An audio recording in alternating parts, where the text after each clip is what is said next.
আসসালামু আলাইকুম। আজকে আমরা দেখব আমাদের পিসিতে অজান্তে অনেক ফাইল ডুপ্লিকেট থাকে, অর্থাৎ একই ফাইল 2 থেকে 3 জায়গায় থাকে এবং এতে কি হয়, আমাদের অতিরিক্ত হার্ড ডিস্ক পূর্ণ হয়ে যায়। যার কারণে দেখতে পাচ্ছেন আমার দুইটা ড্রাইভ লাল কালার ধারণ করছে। তো এই দুইটা ড্রাইভে বা আরো অন্যান্য ড্রাইভে আমার ডুপ্লিকেট ফাইল আছে কিনা সেটা বাছাই করব এবং বাছাই করে কি করব, আমি ডিলিট করে দেব। সহজ একটা উপায়। তো এই জন্য আপনাকে প্রথমে কি করতে হবে, যে কোনো ব্রাউজারে গিয়ে লিখবেন 360 অ্যান্টিভাইরাস ডাউনলোড, অফিসিয়াল ওয়েবসাইট। এখানে ক্লিক করবেন, ক্লিক করে যে ফ্রি ডাউনলোড এখানে ক্লিক করবেন। ফ্রি ডাউনলোডে ক্লিক করলে ডাউনলোডিং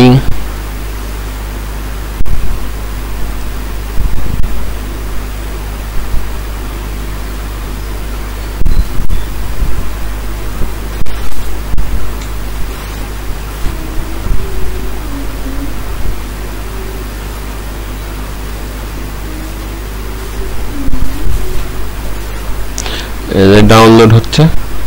এই যে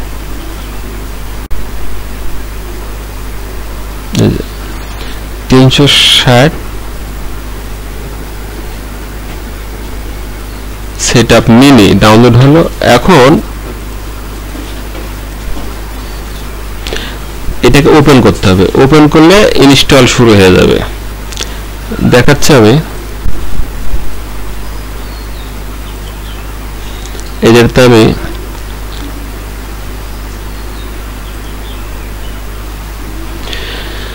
ওপেন করতেছি ইনস্টলের জন্য। ইয়েস,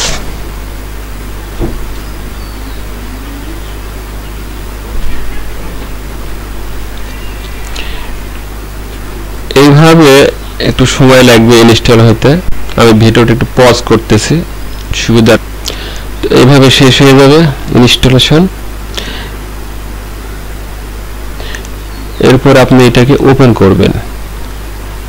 তো আমি ওপেন করলাম, এরকম একটা ইন্টারফেস আসবে, প্রোটেকশন ইজ অন। এই যে বাম পাশে যে অপশন আছে, এখান থেকে আপনি ক্লিন আপ অপশনে ক্লিক করবেন। ক্লিন আপ আমি ক্লিক করলাম। এখানে দেখেন আছে সিস্টেম ক্লিন আপ। তো সিস্টেম ক্লিন আপে আমি দেখতে পাচ্ছি যে ডি ড্রাইভ এবং ই ড্রাইভ দুটো লাল। তো আমি ই ড্রাইভ এখানে স্ক্যান করব। ই ড্রাইভ আমি এখানে কি করব, স্ক্যান করব। এই যে আমি স্ক্যান করতেছি ই ড্রাইভে, যে সিলেক্ট করলাম, এখানে ক্লিক করে সিলেক্ট করলাম। দেখি আর কোনো ড্রাইভ, হ্যাঁ এই যে আই ড্রাইভ আছে, এটা আমি টিক মার্ক উঠে দিলাম। শুধু ই ড্রাইভ আমি কি করব, স্ক্যান করব। জন্য টিক মার্ক দিয়ে কনফার্ম। এই যে ই ড্রাইভ ক্লিন আপ, তারপরে স্ক্যানে ক্লিক করতে হবে। আমি যে স্ক্যানে ক্লিক করলাম, স্ক্যান হচ্ছে। এই যে লার্জ ফাইল দেখাচ্ছে এখানে 79.9 জিবি, আর ডুপ্লিকেট হচ্ছে 5.9 জিবি। তো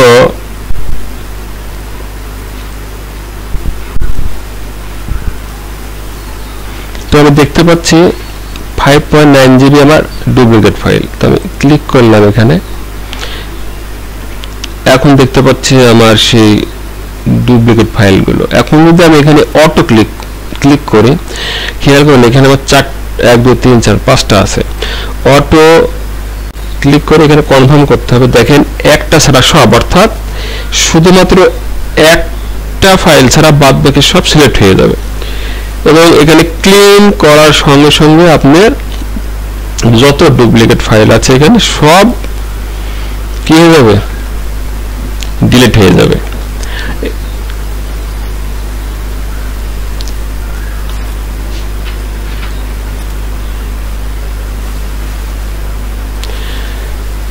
তো আপনারা দেখতে পেলেন যে কিভাবে ডুপ্লিকেট ফাইল খুব সহজে স্ক্যান করে ডিলিট করা যায়।